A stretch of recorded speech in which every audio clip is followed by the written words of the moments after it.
Oi pessoal, meu nome é Roger Collar, tô aqui no meu quarto, acabei de acordar e vou me trocar pra dirigir 40 quilômetros. E esse vídeo vai ser diferente porque eu vou fazer em inglês, mas não vai ter legenda. E por quê? Porque é um teste pra você. Se você conseguir entender pelo menos 70% desse vídeo, significa que você é intermediário de inglês ou mesmo avançado. Eu vou tentar falar bem claramente, mas eu vou estar dirigindo. Então, quando eu dirijo, eu fico falando sozinho. Não sei se isso é normal. Acho que é normal, né? Acho que todo mundo faz isso, né? Então eu fico falando sozinho e eu fico falando de assuntos diferentes. Então, por favor, no comentário aqui abaixo, coloca os assuntos que eu falei, o que você entendeu. Ou coloca a porcentagem. Eu acho que eu entendi 70% do que você falou. Ou não entendi nada. E eu vou comentar o seu comentário. Então, vamos ter essa interação, tá bom? Então, vamos lá. Preparar, vou dirigir para um lugar que eu não conheço, que eu nunca fui. E vou ficar falando qualquer coisa que vem na minha cabeça, assim. E eu falo sobre qualquer assunto mesmo. Se acontecer alguma coisa, desculpa a bad language, but sometimes something happens and I have to say something very aggressive in traffic when I'm driving, and I'm gonna try to be natural, but I'll try to speak really clearly with you, but without subtitles. I think I'm gonna put subtitles here in this part just because the video hasn't started yet. This is just an introduction to the video, so let's do it. I'm gonna get dressed, I'll take a shower, and let's do it. I'm gonna drive for 42 kilometers to a place I've never been to before. So, without any further ado, let's get started. Ok, my name is Roger Collar. Eu acho que eu já fiz a introdução do vídeo, vou fazer uma introduçãozinha agora em português. Só como um disclaimer. Tô ligando aqui o carro. Meu disclaimer, falo que vou falar em português e começo já falando em inglês, né? Quando eu dirijo, eu presto atenção no trânsito, sabe? Então acaba que eu não sou muito de conversar durante as minhas dirigidas, né? Enquanto eu tô dirigindo eu fico mais em silêncio, ouvindo música, alguma coisa assim, mas porque eu tô realmente concentrado no trânsito. Por isso que eu prefiro ser passageiro, sabe? Eu não gosto muito de dirigir por causa disso. Porque eu sou realmente um ótimo motorista, assim. Na verdade não, mas eu me perco muito. Eu sou muito ruim em direções, porém eu sou bom em direção. Acho que é uma boa definição. Então é o seguinte, eu acabo ficando um pouco... passando por uma estrada de paralelepípedo aqui, então só um minutinho que vai fazer barulho. O que acontece é que eu vou... Você vê, eu tô falando em português e eu tô meio que gaguejando. Por quê? Porque eu tô prestando bastante atenção no trânsito. Eu não quero bater o carro nem nada, não quero passar sinal vermelho, então eu tô falando bem... Não é uma coisa comum pra mim, então... E como eu não quero editar esse vídeo justamente porque eu não tenho muito tempo e eu não vou nem colocar legenda, né? O que acontece é que pode ser que tenha alguns momentos de silêncio aqui que eu tô só dirigindo. Por quê? Porque provavelmente eu vou estar querendo ultrapassar alguém. Então eu não vou querer... Assim, quando eu faço manobras assim meio arriscadas, como mudar de faixa, ou assim, mudar de faixa numa estrada, por exemplo, que eu não conheço, sabe? Ou... quase bati o carro agora. Deixa eu só me afastar deste louco. Então, por exemplo, agora tive um cara que queria me ultrapassar, sabe? E na moto, então acontece que quando acontecem umas coisas assim, acontece de eu ficar assim, tá vendo? Eu tô falando em português e tô meio complicando. Os motivos pelos quais eu tô fazendo esse vídeo em inglês é uma coisa que eu vou falar em inglês, tá? Então, mas assim, só pra quem é mais iniciante assim, né? Eu vou tentar não usar muitas expressões diferentes, assim, muito loucas, nem gírias. Pode ser que eu solte um palavrão ou outro caso alguma coisa estranha aconteça no trânsito. E como eu não vou editar esse vídeo, eu vou deixar, sabe? Porque é autêntico, sabe? Mas eu vou tentar falar um pouco devagar, tá? Mas se eu perder o controle é porque eu esqueci. E como eu tô muito dedicado a dirigir e não morrer, né? Ou seja, não bater nem nada, acontece que às vezes eu vou talvez esquecer de falar devagar e eu vou falar rápido. Mas vamos lá, vamos ver como é que vai acontecer, né? Não é a primeira vez que eu tô fazendo isso, mas não é uma coisa comum eu fazer.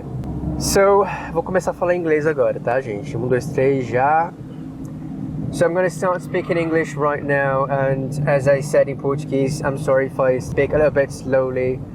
And for the advanced students and for my intermediate students, because some people say that they like me because I speak fast and I don't hold myself back when I'm speaking, but sometimes I've got to do that because some people complain about that as well. So some people, it's impossible to really please everyone because some people complain about the fact that I speak really fast, and some people really compliment me. They praise me because they say, or Roger, I really like you, I like your channel, I like following you on Instagram because you really speak fast and really quickly, and it's really nice because I can really practice my listening skills, and yeah, it's really important. So that's why I'm making this video as well, because you have to practice your listening skills. Oh, and the fact that I'm gonna do this without adding subtitles is another way for you to practice your listening skills, because some people really rely on subtitles forever. Like for example, I've got some students who have just started studying with me, and whenever a student starts studying with me, I give them a placement test, so I can know what they already know, like which point of grammar they already know, so that I can start planning my classes. And I've got a couple of students who started having classes with me like 3 days ago, and they're really advanced according to the placement test. So that's why it's impossible to really understand the level of a person just based on a placement test, but it's a good way to start. As a starter, it's the best thing to do. So for example, if you contact me to have classes with me, the first thing I'll do is I'm going to send you a placement test, which is just for me to know how much grammar you know. So now I'm at the traffic light waiting for it to turn green, and it has turned green. Okay. I'm describing my driving moments here with you guys. Okay. So what was I saying? I've forgotten completely. Okay, so let me be silent for a second, because this is a drastic moment. I'm getting into a highway, so I've got to drive much faster at this moment, so just hold on. Yeah, when I have to change the speed like that and drive really fast, I really need to concentrate, because I don't want to die. Okay, I don't want to crash.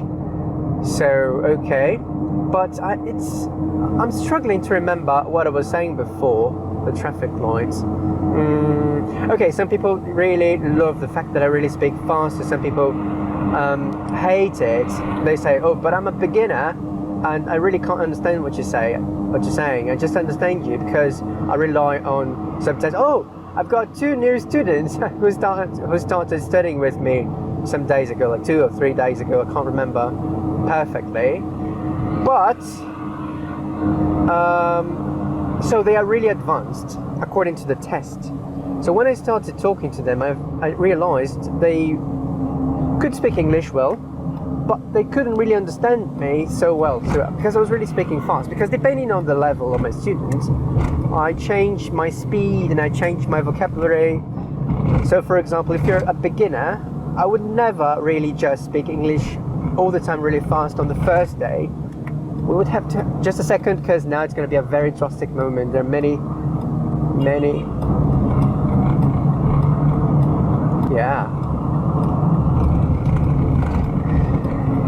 cars around me, and I've got to change lane because I need to go to the right. Anyway, so their grammar was absolutely amazing, both of them, because they're siblings and they've always studied together. So they know everything about grammar. They know whatever I say here, they know. Like, they know the third conditional, they know the past perfect, they know how to use adverbs and everything. And according to the test that I gave them, they know lots and lots of words. So their vocabulary is good, their pronunciation is good too, because I know about that because we had a class together, and they speak English well and everything. But they've told me that they find it hard to understand people speaking English in general. So that's why they can't have a conversation, because they speak well.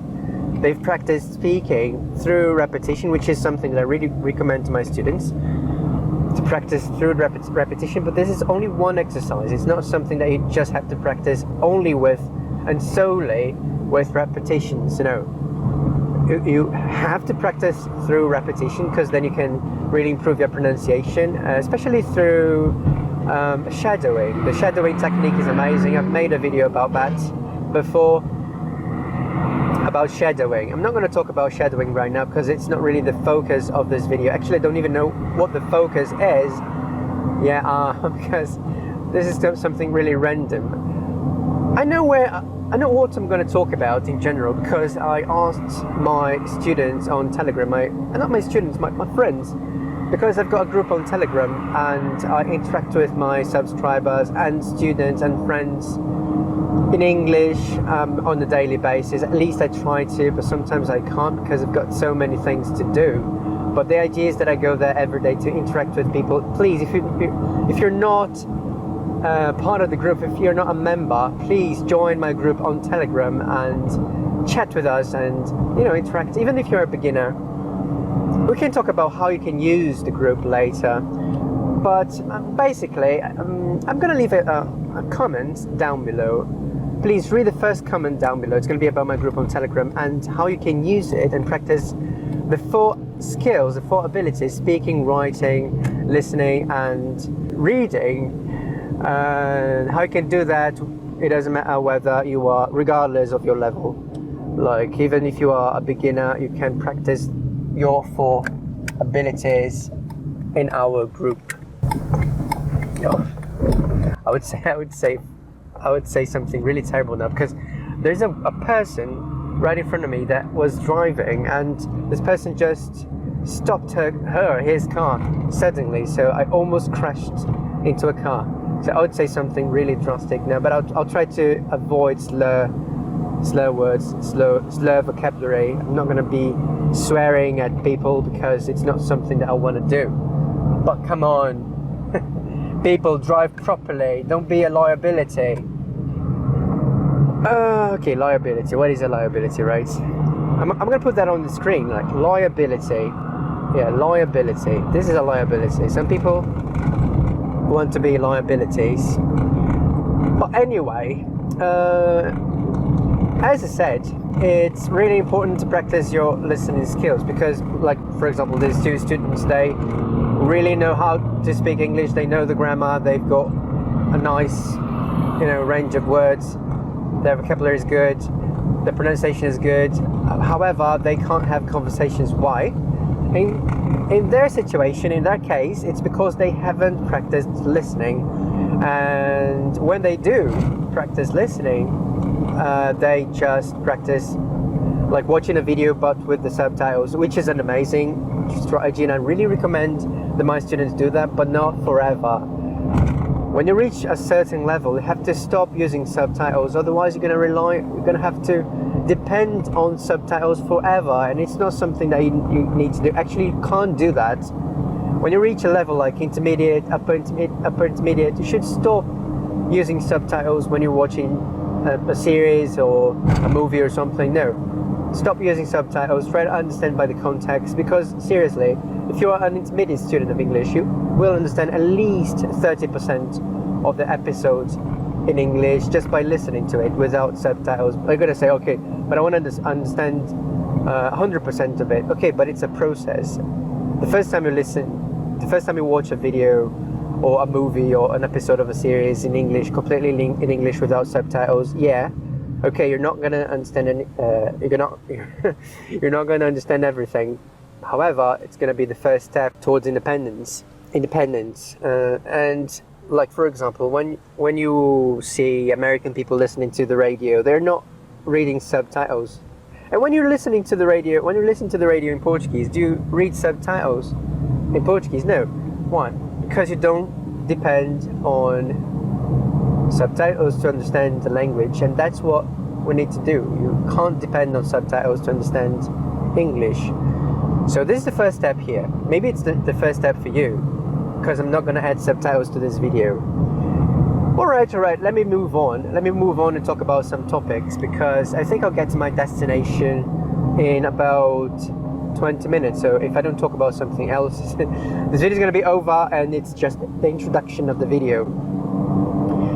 Alright, so now, as I told you, I asked my friends on Telegram. I said, I'm going to drive and I need to talk about things in the car.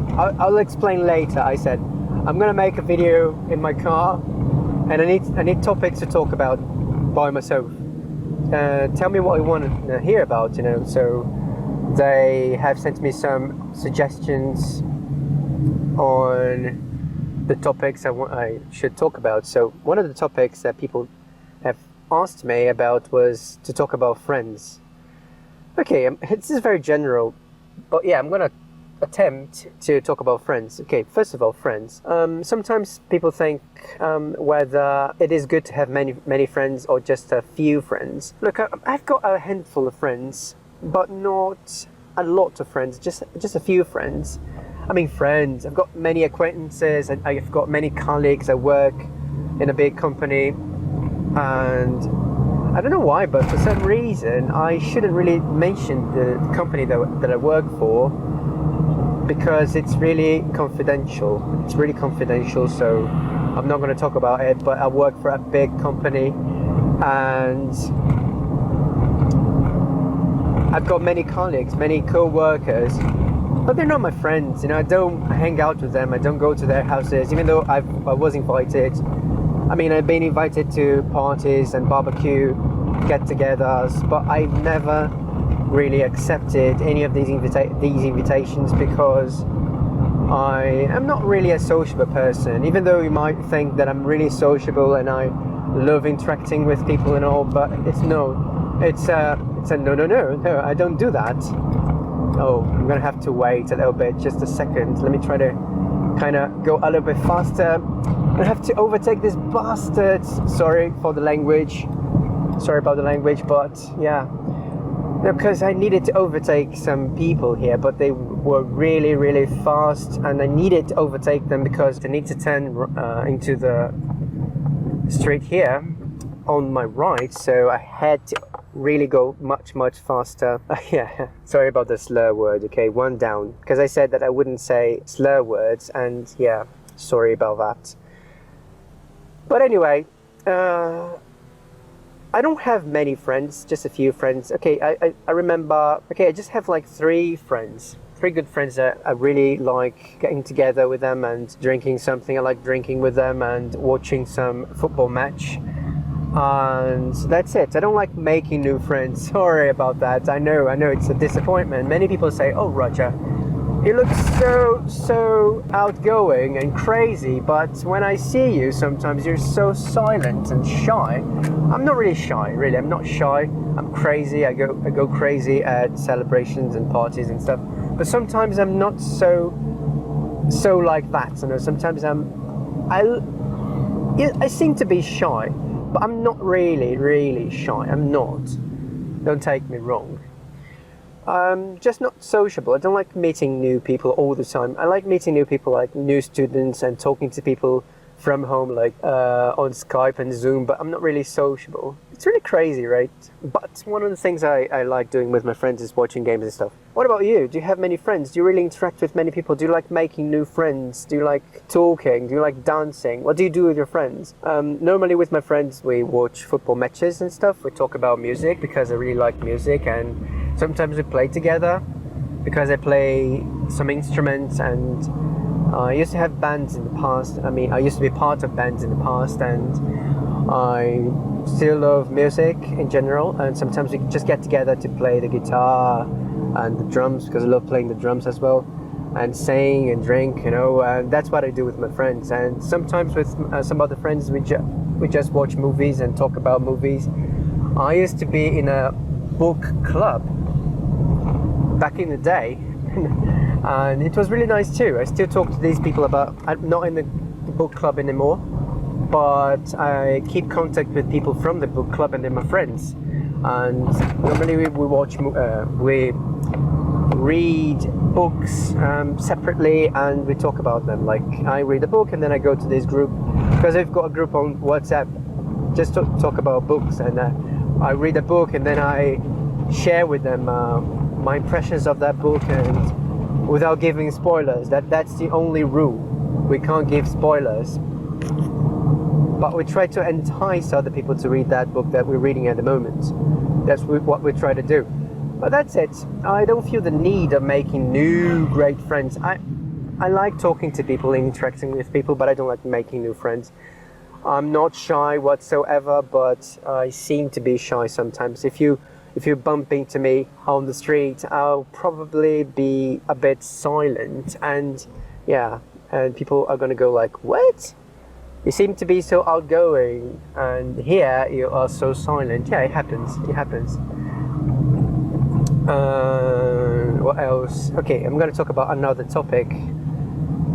Oh, this one is so controversial because I don't know if I want to talk about this right now because I don't want to talk about controversial things.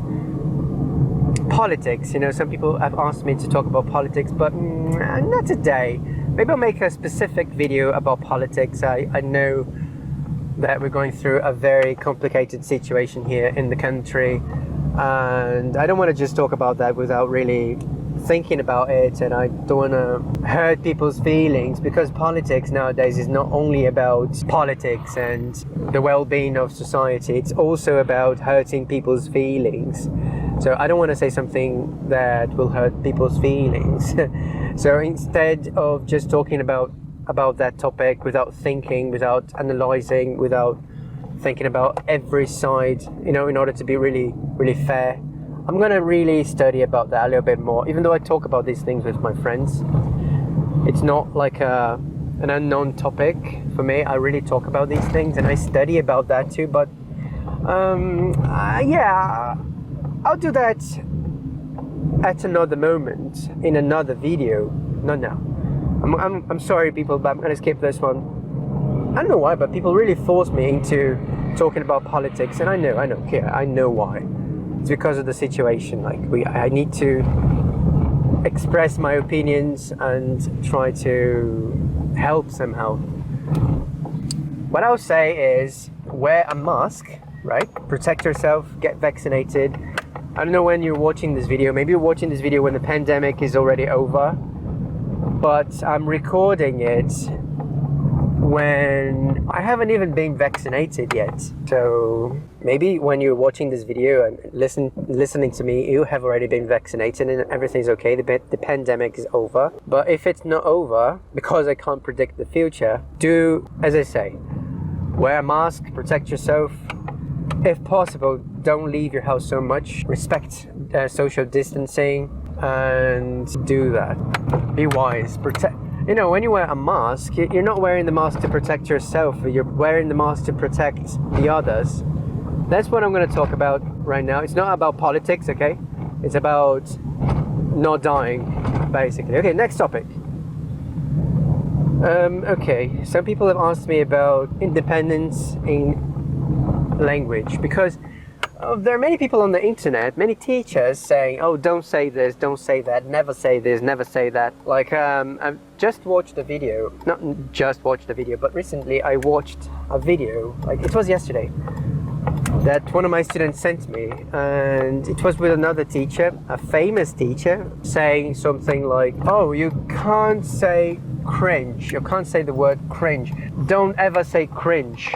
And my student, who happens to be a teenager who lives in the USA. Okay, he's a teenager, he's Brazilian, but he lives in the USA, and he's studying English with me because for him it's really difficult to learn a different language, and he can't mingle with the American guys, with the American boys. I don't know, because he's got this block. And I asked him whether it was okay to talk about him here in the video. He said, that's fine, teacher, no problem about that. You can, because he calls me teacher. I know. Okay, another thing, because I know that American people and British people never call their teachers teachers. So yeah, and there are many videos on the internet saying, oh, don't ever refer to your teacher as a teacher. Don't call him a teacher. Call him a Mr. Collar, for example, which is okay, it's fine, it's a cultural thing. But, okay, this is the thing. The videos on the internet of teachers saying that you can't say certain things. What I think about that, you know, that was my my friend's question here on Telegram.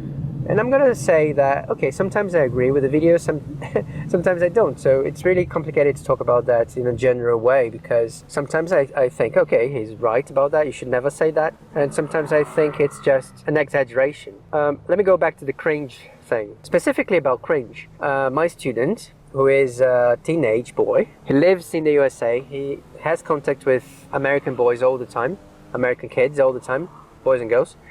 And he told me that these boys and girls say cringe all the time, like, oh, this is cringe. Oh, I cringed watching that. And okay, sometimes they use it as a verb, like I cringed at watching you dancing naked. Oh, and sometimes they don't use it as a verb. They just go like, oh, this show is so cringe. This cartoon is so cringe. And some teachers here in Brazil, Brazilian teachers teaching English say, oh, but an American person would never say that. An American person would never say, oh, this is cringe. This is so cringe. But my student who lives in the USA said, but I see that every day. I hear people saying cringe like that every day. Like, oh, this show is cringe. Oh, this cartoon is cringe. Oh, this song is cringe. You know, the kids.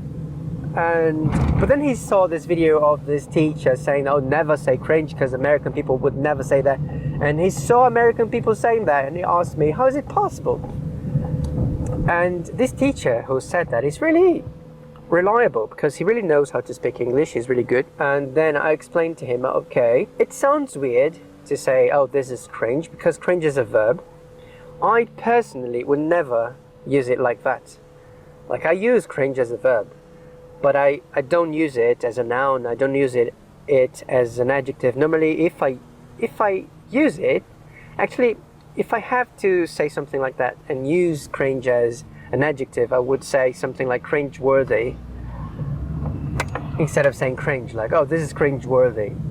But even so, I don't know. I don't feel that I would say that. I'd say something like, oh, this is embarrassing. Oh, this is embarrassing, basically. I would say, oh, this is so embarrassing. But I can't just say, like, don't say that, because American people say that. It sounds weird, it does. But in the slang for young teenagers, for preteens, for kids, it's something that people say. I think that instead of just saying, don't say that, explain the situation, explain the culture behind it, say, oh, adults wouldn't use this word that way, so, but it's a choice, you know. What I believe about language itself is that, okay, you are learning English. Let's say you've learned English and you know English. Your English is your English. Your English is yours, and you can do with it whatever you want to do with it. Because if I just say to you, oh, don't do this, don't say that, language will never evolve, it will never change. But as a teacher, I'm not only a teacher, I'm an educator, so I have to say, okay, it's not common to say that, but if you want to do that, okay, go ahead and do it. I'm not going to say don't say that, because there are so many differences. For example, I'm going to give you a clear and a very clear example. Like, for example, I speak with a British accent because I've had contact with many British people throughout my life. So I know that British people use in it all the time. They say, oh, this is a beautiful day, in it, oh, this is very complicated, in it, or something like that, you know, instead of saying isn't it. In a different context too, but, you know, this is the easiest one to explain at this moment. So they say in it, they use in it many times.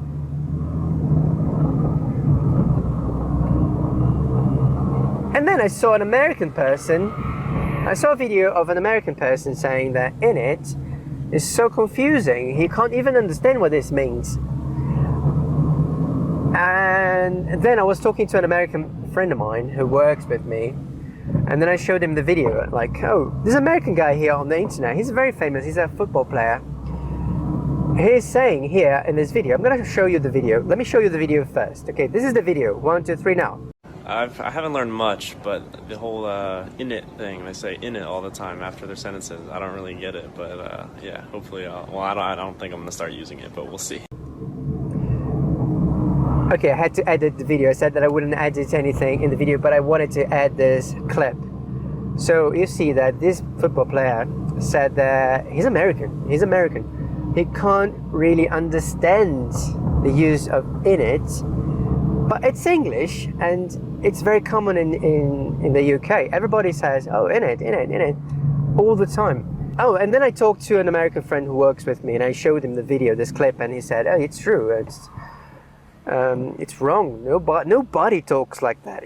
And he's a teacher too here in Brazil, so I would say, I asked him, like, okay, so you as an American citizen and as a teacher of English, how would you talk to your students about this topic specifically? And then he said, I would say something like, oh, never say that because nobody says that and it's not correct. And I was thinking, but it is correct in different cultures. See, that's why it's so dangerous to say, oh, don't do that, don't do that, don't do this, don't say that. Because, okay, American people don't use it like that, but British people do. You know, like for example, calling your teacher teacher. Hey teacher, come over here. You know, for example, no. And people would say like, oh, but this is so wrong to call your teacher teacher. Never do that. Okay, but maybe in the southwest of Jamaica, where people speak English natively, they do that, you know.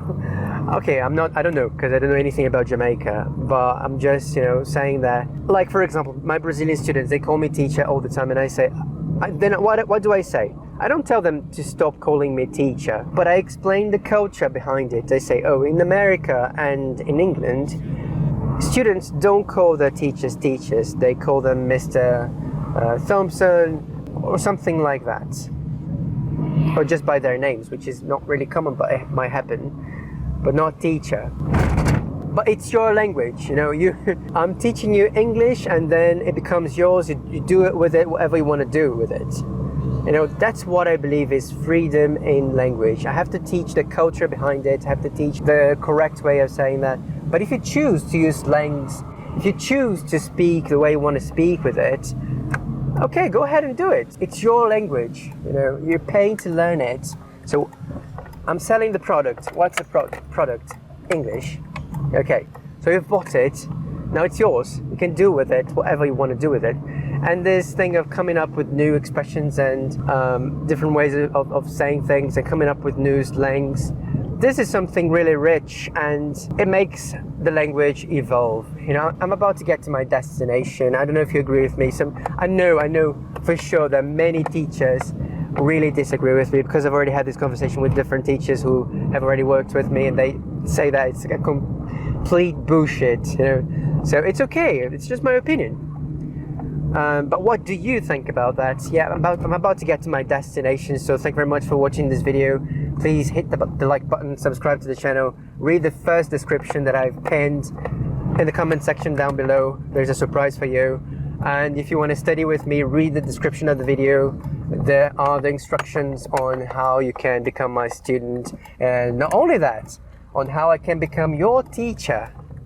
Okay, so thank you very much, and yeah, I'm parking the car right now. Yeah, in the parking lot. So thank you very much, and I'll see you later. Yeah, tô desligando o carro agora. E é isso. Muito obrigado e os vejo em outro momento.